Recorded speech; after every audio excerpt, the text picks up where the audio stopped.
Dear students, let us discuss the new chapter Dual Nature of Matter and Radiation. In this chapter, we are going to learn what are the two nature of matter and two nature of radiation. Here radiation means light radiation, matter means the particles like electrons and protons. So what are the two nature or the two characters of light radiation?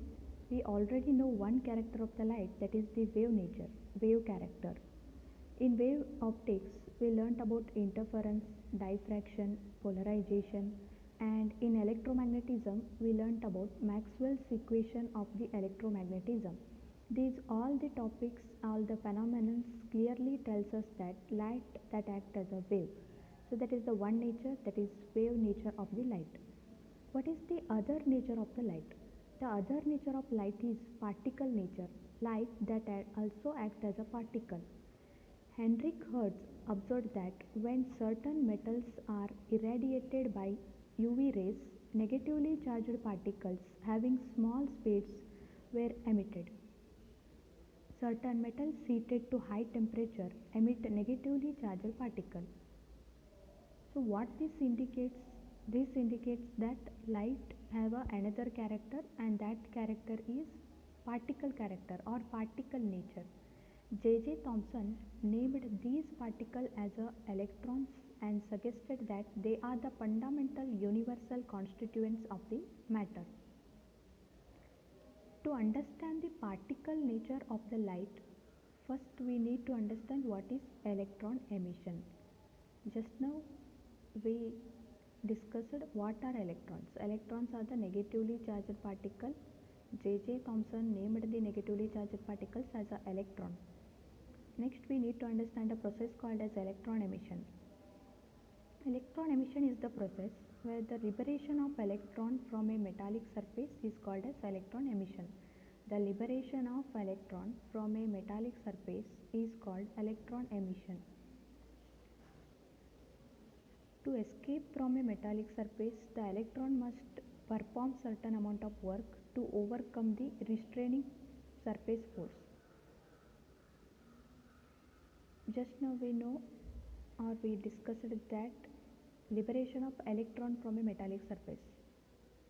But simply electron will not eject from the metallic surface.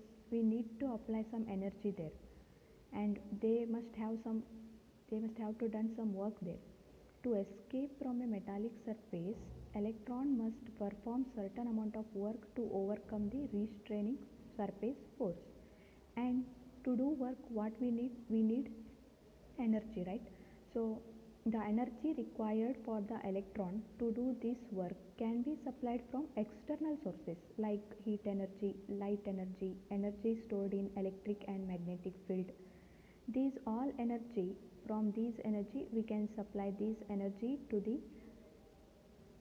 electrons. So that means we supply this energy to the metal surface or the electrons present on the metallic surface, so that electron will eject from the metallic surface. This is called as electron emission. And depending on the sources of external energy, electron emission is classified into four groups. Those are thermionic emission, field emission, photoelectric emission, secondary emission.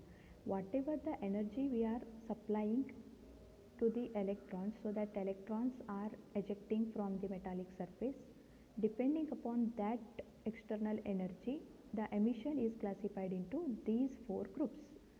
First, let us discuss what is thermionic emission. Thermionic emission, here name itself says that thermal. We are supplying which energy here? Thermal energy. The process of emission of electron from a heated metal surface is called thermionic emission. Electrons emitted are called thermoelectrons. Whatever the electrons are emitting out from the metallic surface, those electrons are called thermoelectrons. In this method, thermal energy is utilized for electron emission. We use thermal energy, means we supply thermal energy to the metallic surface, so that the electrons, free electrons present on the metallic surface will acquire that energy and they will eject out of the metallic surface, and the process is called as thermionic emission. Second one is field emission. Here again the name says that field emission means we are supplying which energy here? We are supplying some strong field here. Either it may be a electric field or a magnetic field. The process of emission of electrons by the application of very strong electric field at surface of metal is called field emission. So here we supply which field? Electric field. The strong electric field applied to metallic surface pulls the electron out of the metal. Means we here in this process in field emission we need to keep the metallic body in between the strong electric field. When we keep a metallic body in between strong electric field, we know that the direction of the electric field is from positive to negative, and we have kept a metallic body in between the strong electric field. So all the negative charges or the electrons, free electrons present on the metallic surface will be attracted towards the positive terminal. They will eject out of the metallic surface. This is what liberation of the electron or ejection of the electron by applying which field? By applying the strong electric field. That process is called as field emission. The stronger the electric field, greater is the number of electrons emitted. As we increase the strength of electric field, number of electrons emitting out of the metal are also large. More number of electrons will emit from the metallic surface. This is the field emission.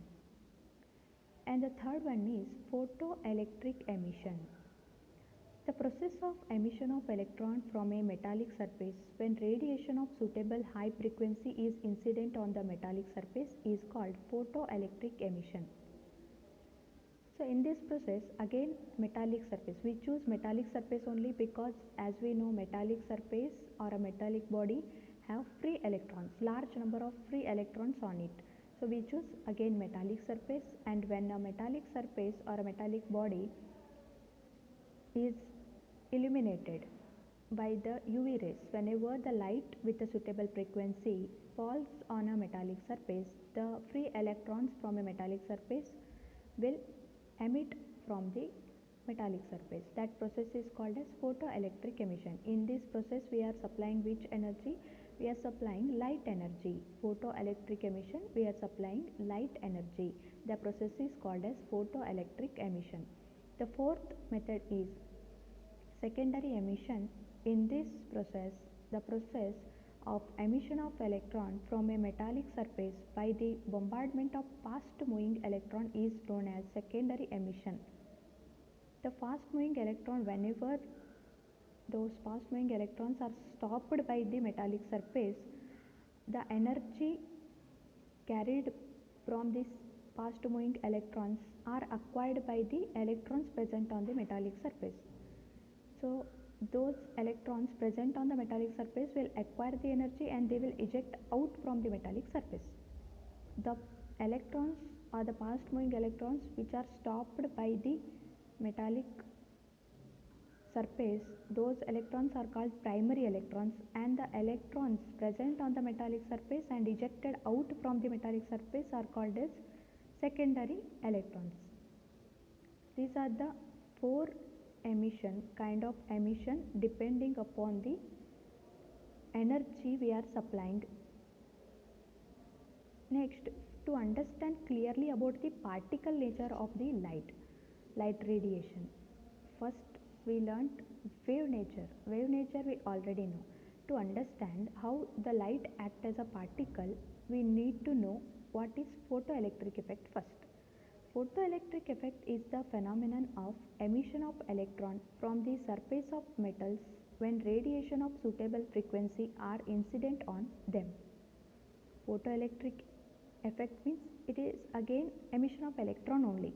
Emission of electron from which surface? Again from the metallic surface, but by which source? By the light source. Whenever the light radiation with suitable frequency falls on the metallic surface, the electrons present on the metallic surface will acquire energy from the light radiation and they will eject out from the metallic surface. That process is called as photoelectric effect.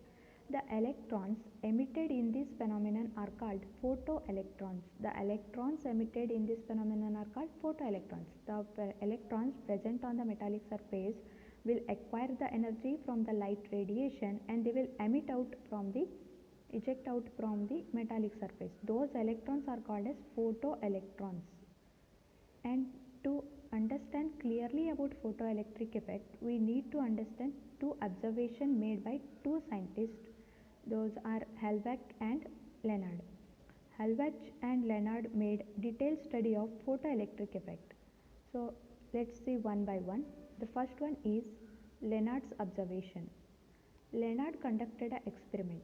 He took a evacuated glass tube and he kept two metallic plates in glass tube and the battery is connected in between the metallic plates. He named one plate as a emitter plate and named that plate by letter C, and another plate as a collector plate and named that plate by the letter A. The experimental setup is like this. Lenard observed that if potential difference is applied to two metal plates enclosed in an evacuated tube, no current flows in the circuit. He connected these plates to battery and potential difference is also applied between the plates, but there is no current in the circuit. And he observed that when ultraviolet radiation were made incident on the emitter plate C, C is the emitter plate. Whenever this ultraviolet radiation made incident on the emitter plate C of an evacuated glass tube enclosing two metal plates, current flows in the circuit. Whenever UV radiation falls on the emitter plate C, current flows in the circuit. But as soon as UV radiation falling on the emitter plate was stopped, he stopped the UV radiation. Again, there is no current in the circuit. First, he made to fall the UV radiation on the collector plate, emitter plate C. So, current start to flow in the circuit. And when he stopped the UV radiation to fall on the emitter plate C, again there is no current in the circuit. This indicates that when ultraviolet radiations fall on the emitter plate C, electrons are ejected from it, which are attracted towards the collector plate A. So this observation indicates what? Whenever the ultraviolet radiation falls on the emitter plate C, electrons from the emitter plate, as it is the metallic plate, again it contains free electrons. So whenever this ultraviolet radiation falls on the emitter plate C, electrons will eject out from the emitter plate C and those electrons are attracted by the collector plate A. So the plate which emits the electron is called as emitter plate and the plate which collects the electron is called as collector plate. This is Lenard's observation. So what it indicates? It indicates about the photoelectric effect. It clearly tells us about the photoelectric effect, that whenever the light radiation falls on the metallic surface, electrons will eject out from the metallic surface. So this is what photoelectric effect, one observation made by the scientist Lenard. Another observation is Halbach observation. His experimental setup was like this. He took a gold leaf electroscope and connected zinc plate to electroscope. And the observation was like this. First, he took Halbach connected negatively charged zinc plate to electroscope and observed that zinc plate lost its charge when it was illuminated by UV radiation. First, he took negatively charged zinc plate and he connected that to electroscope and observed that what is electroscope? Electroscope is a device used to detect the presence of charge. So whenever he connected negatively charged zinc plate to the electroscope, observed that zinc plate lost its charge when it was illuminated by UV radiation. Here in the experimental setup, the light radiation, whenever that falls on the zinc plate, this is the zinc plate, whenever the light radiation falls on the zinc plate, he observed in the electroscope that this zinc plate lost its charge whenever the light illuminated on the zinc plate, and he connected uncharged zinc plate. He displaced this negatively charged zinc plate by the uncharged zinc plate. In the second trial, he took uncharged zinc plate and he connected that uncharged zinc plate to electroscope. Again, he took here, initially he took negatively charged, now he took uncharged zinc plate and again he connected that to gold leaf electroscope. So uncharged zinc plate also lost its charge when it was illuminated by ultraviolet radiation. Again he made zinc plate charged. Uncharged became charged now, because as the metallic plate, zinc plate, loses electrons or loses negatively charged particle, that becomes what? Positively charged plate. The uncharged zinc plate became positively charged here, and the positive charge on positively charged zinc plate was further enhanced when it was more illuminated by UV radiation. As we increase the intensity of UV radiation, high frequency UV radiation, if we use high frequency UV radiation, the positive charge on the positively charged zinc plate also increases. Those also further enhanced. And he concluded, by these observations, he concluded that negatively charged particles were ejected from the zinc plate under the action of ultraviolet radiation. So this is also clearly tells us about the photoelectric effect. Here zinc is also again a metallic plate, and UV radiation when falls on the metallic plate, negatively charged particles called as electrons are ejecting out from the metallic plate. So these two experiments, Lenard's and Helbach's observation, tells us about the photoelectric effect. Now let us clearly understand what is photoelectric effect by the experiment. The experimental study of photoelectric effect. The experimental setup is like this. That is, here T is the evacuated glass tube, C is the emitter plate, a metallic plate, emitter plate named by the letter C. A, it is also a metallic plate named by the letter A. Here K is the commutator used to change the polarity of the plates. V stands for voltmeter used to measure the potential between the two plates. Microammeter used to measure the current in the circuit, and battery is connected. The apparatus consists of an evacuated glass or quartz tube T, which encloses photosensitive plate C, that is emitter, and metallic plate A, that is collector. These two are photosensitive. Photosensitive means whenever the light radiation falls on these metallic plates, they will eject electrons. They will undergo photoelectric effect. Photoelectric effect occurs in the metallic plates, so such plates are called as photosensitive plates. The monochromatic light source S passes through the window W. Here window W is an arrangement made to fall of light source. Monochromatic light source S passes through the window W and fall on the photosensitive plate C. Photosensitive plate C. Electrons are emitted by the plate C and they are collected by the plate A. As we have already discussed, whenever the light radiation falls on the metallic plate, electrons are ejected. The electrons are ejected from the metallic plate C and they are attracted by the plate A. Battery maintains a potential difference between the plates C and A, which can be varied.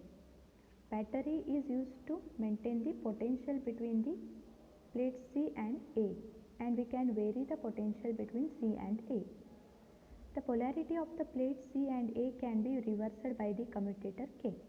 Here K is a commutator. It is used to change the polarity of metallic plates C and A.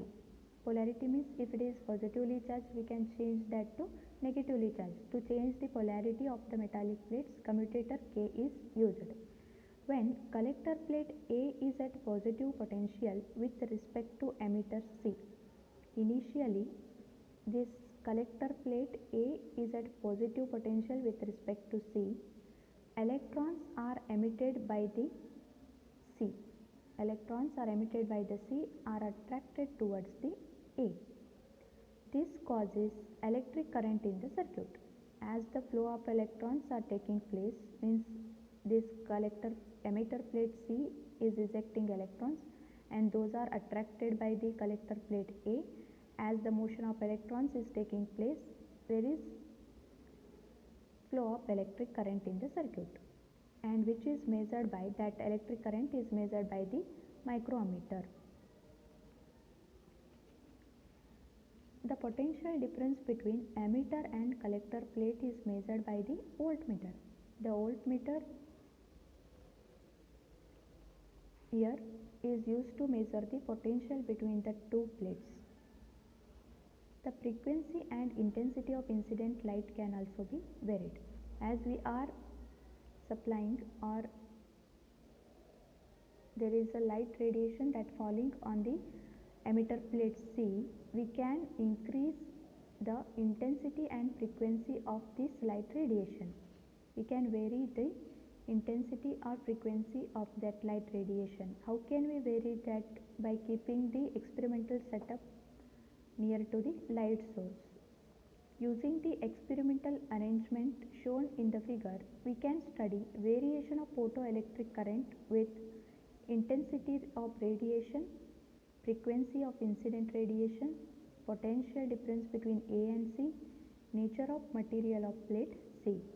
Means photoelectric current is the current caused by the photoelectrons. What are photoelectrons? The electrons which are ejected from the metallic surface whenever the light radiation falls on the metallic surface.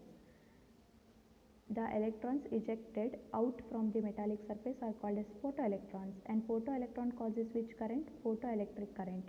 And this photoelectric current that varies with intensity of light radiation, frequency of incident radiation, potential difference between A and C, nature of the material of the plate C. Means in the experimental setup, as we see this experimental setup, if we change the intensity of the light radiation, photoelectric current will change.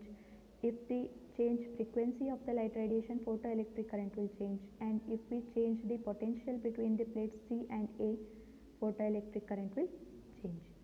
So let us discuss one by one. First one is effect of intensity of light on photoelectric current. Effect of intensity of light on the photoelectric current.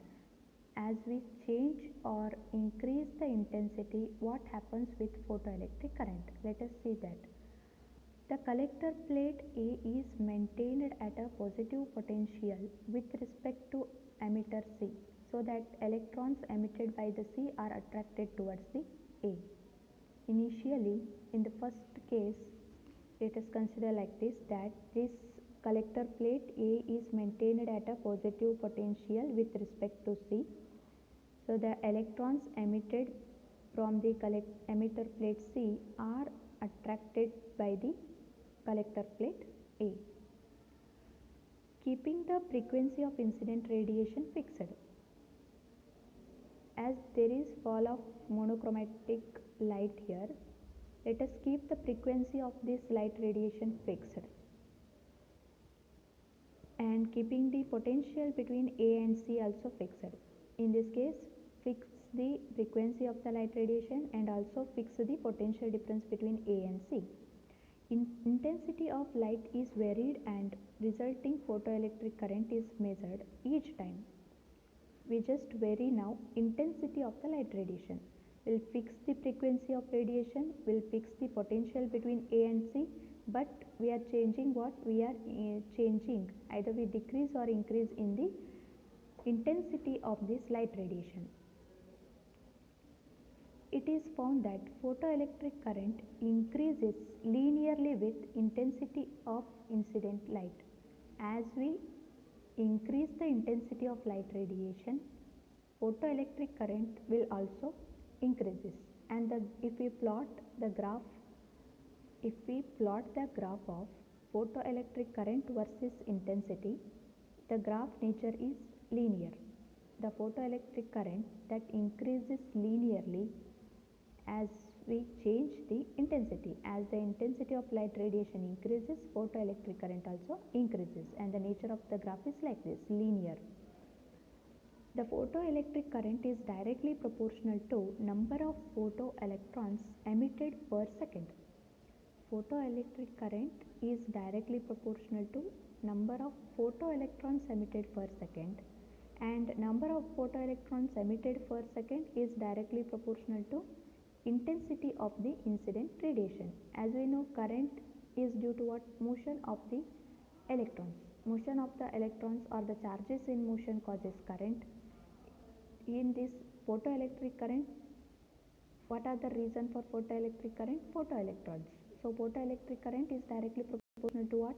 Is directly proportional to number of photoelectrons emitted per second, and number of photoelectrons emitted per second is directly proportional to intensity of the incident radiation. As we increase the intensity of light radiation, number of photoelectrons emitted are also increases, and as the number of photoelectrons increases, photoelectric current also increases. So this is what effect of intensity on the photoelectric current, the first one. The second one is effect of potential on photoelectric current. As we are maintaining some potential in between the two plates by the battery, we are maintaining some potential between the plates, that is emitter plate and collector plate. So what happens with the change in the potential? The second effect is effect of potential on photoelectric current.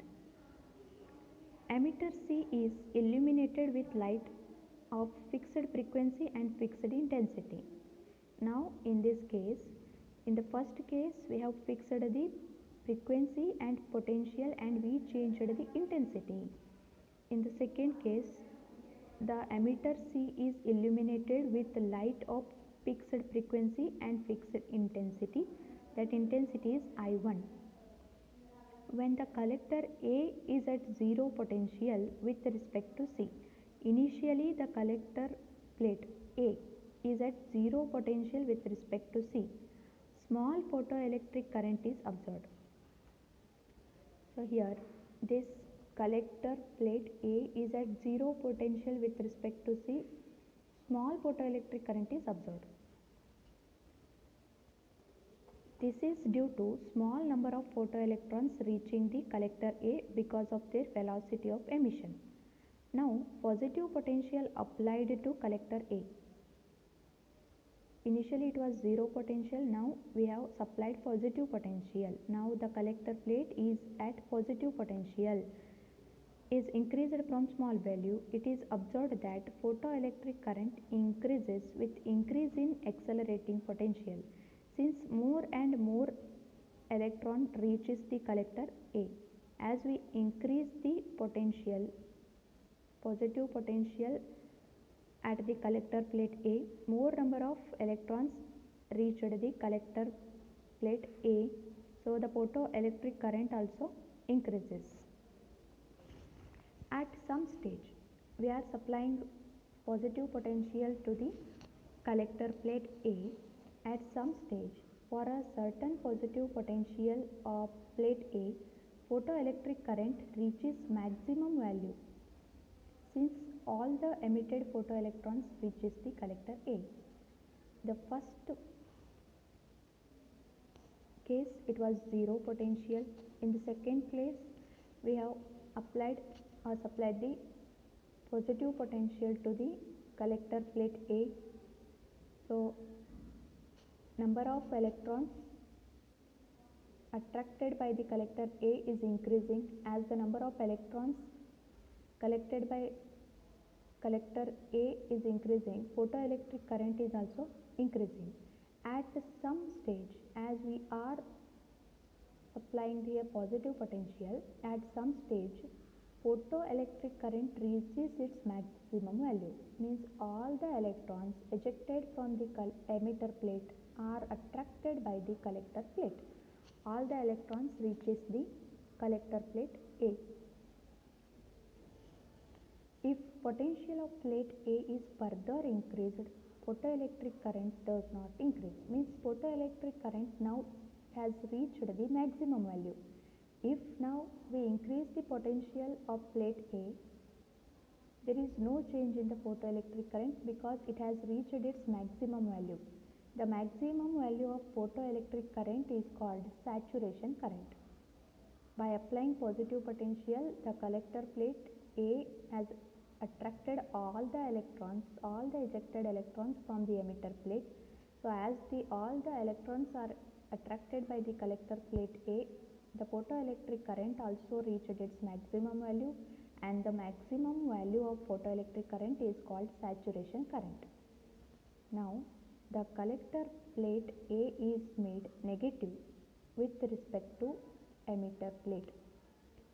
First case we took zero potential, in the second case we took positive potential, in the third case let us maintain the negative potential. Now the collector plate A is made negative with respect to emitter plate with the help of commutator K.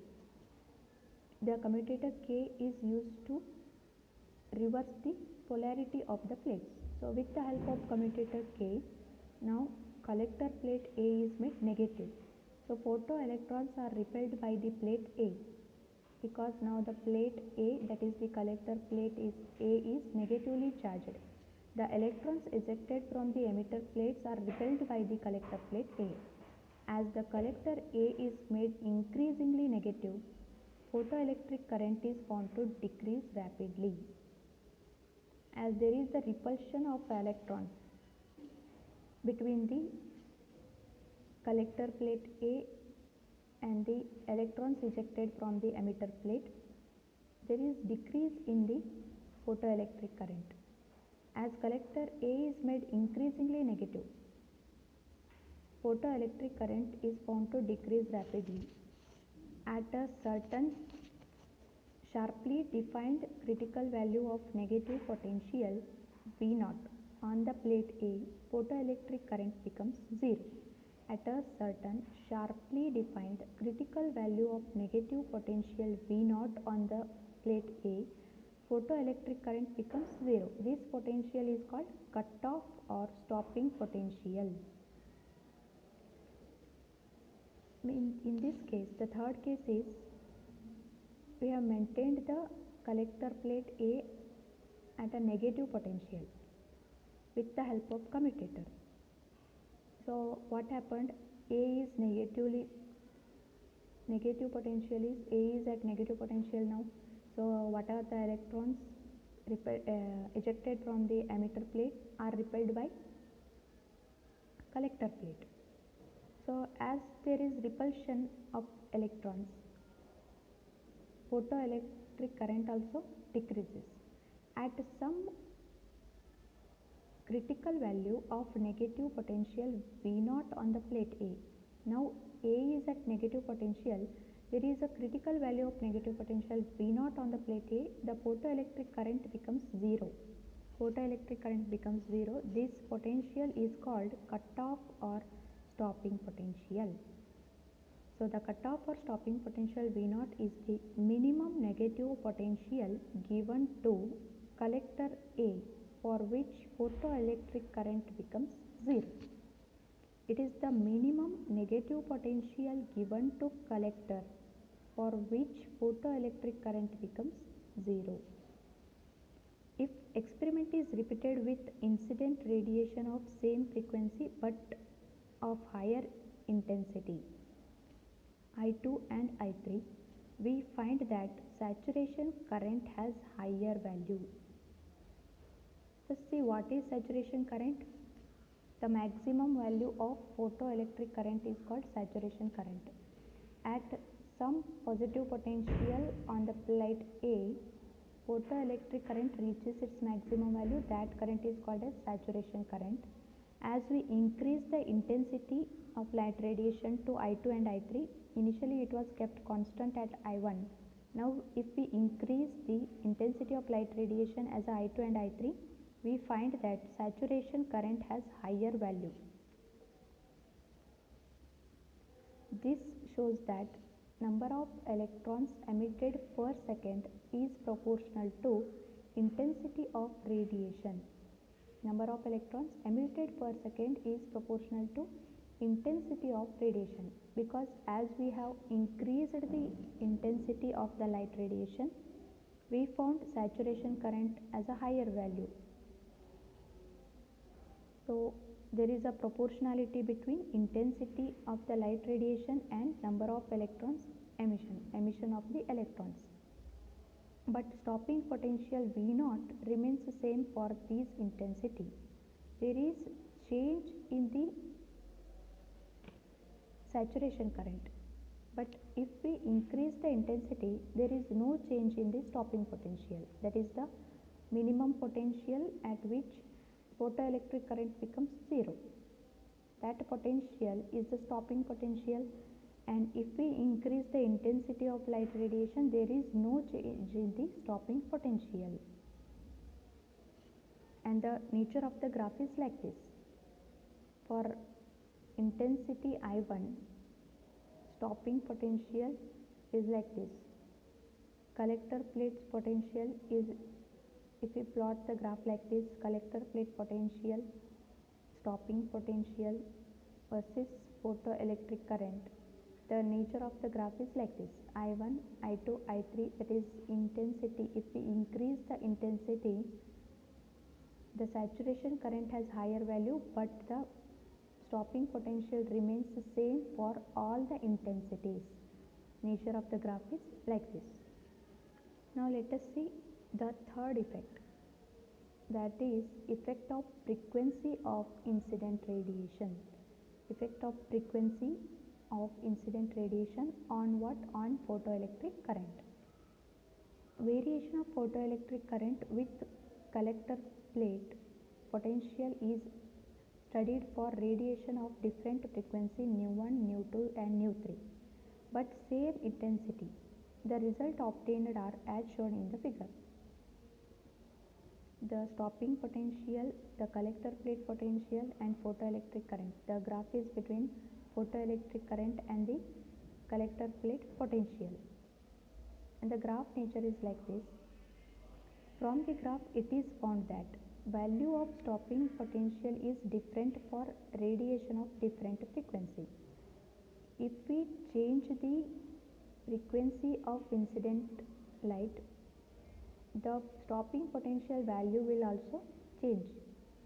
That is what the graph says. The value of stopping potential is more negative for radiation of higher frequency. Nu3 is the